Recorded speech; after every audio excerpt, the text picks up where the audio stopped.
মূল সংস্কৃত শ্ৰীমদ্ ভাগৱতৰ একাদশ স্কন্ধৰ পঞ্চম অধ্যায়ৰ ৩৩ আৰু ৩৪ নং শ্লোক দুটি এনেধৰণৰ।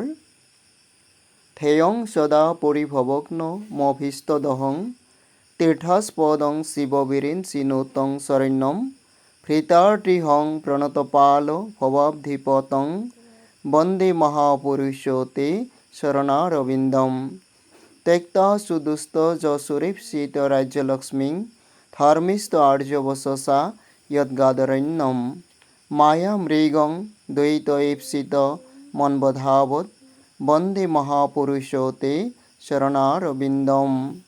মহাপুৰুষ শ্ৰীমন্ত শংকৰদেৱ গুৰুজনাই ইয়াৰ অনুবাদ এইদৰে কৰিছে। হে মহাপুৰুষ, হে প্ৰণত পালক, সদা বন্দ তোমাৰ হে পদ পংকজক, সদায়ে চিন্তিবে যজ্ঞ এহি খে চৰণ, ভকতৰ কৰে খে বাঞ্ছিত পূৰণ, ভৱ পৰা ভৱক এহি খে কৰে ক্ষয়, পৰম পবিত্ৰ ইখে তীৰ্থৰ আলয়, মহাসুখময় ইটো চৰণ দুখানি, ব্ৰহ্মা হৰে আকেশে হেবন্ত সত্য মানি, ভৃত্য মাত্ৰ কৰে যত পীৰাক গুচাৱে, সংসাৰ সাগৰ তৰি ইখে মহানাৱে।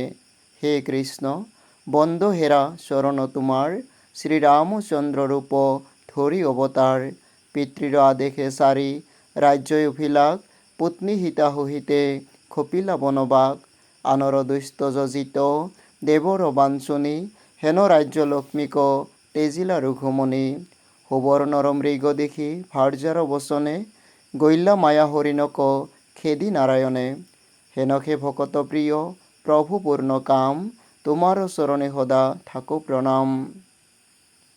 ইয়াত দেখা গৈছে মহাপুৰুষ গুৰুজনাই অনুবাদৰ বেলিকা তীৰ্থস্পদম শব্দৰ প্ৰতি শব্দৰূপে তীৰ্থৰ আলয়, ভৃতাৰ্থী হং শব্দৰ অনুবাদ ভৃত্য মাত্ৰ কৰে যত পীৰাক গুচাৱে, ভৱ অব্ধিৰ অৰ্থ সংসাৰ, ত্যক্তবা সুদুস্তজ সুৰেপ্সিত ৰাজলক্ষ্মীঙৰ অনুবাদ আনৰ দুষ্ট যজিত দেৱৰ বাঞ্ছনি, হেন ৰাজলক্ষ্মীক তেজিলা ৰঘুমণি আদি ধৰণে শব্দ আৰু বাক্য প্ৰয়োগ কৰিছে। মূলত থকা মায়ামৃগং শব্দৰ ঠাইত মহাপুৰুষে সুবৰ্ণৰ মৃগৰ প্ৰয়োগ কৰিছে, পিছৰ পদত মায়া হৰিণ পদ প্ৰয়োগ কৰিছে। ৰামায়ণত এই ছদ্ম মৃগৰ সুন্দৰ বিৱৰণ আছে। সোণৰ বা সুবৰ্ণৰ মৃগ বা হৰিণে দুটা অৰ্থ বহন কৰিব পাৰে। এক সোণৰ নিৰ্মিত মৃগ, দুই সোণ বৰণীয়া মৃগ। সোণৰ মৃগ হ'লে সি জড় হ'ব, চৰিব লৰিব নোৱাৰিব, কিন্তু এইটো মৃগ মৃত্যু ত্ৰাসত ত্ৰাসিত হৈ দৌৰি পলোৱাৰ চেষ্টা কৰিছে। মৃগটো দেখি সীতা মোহ গৈছে।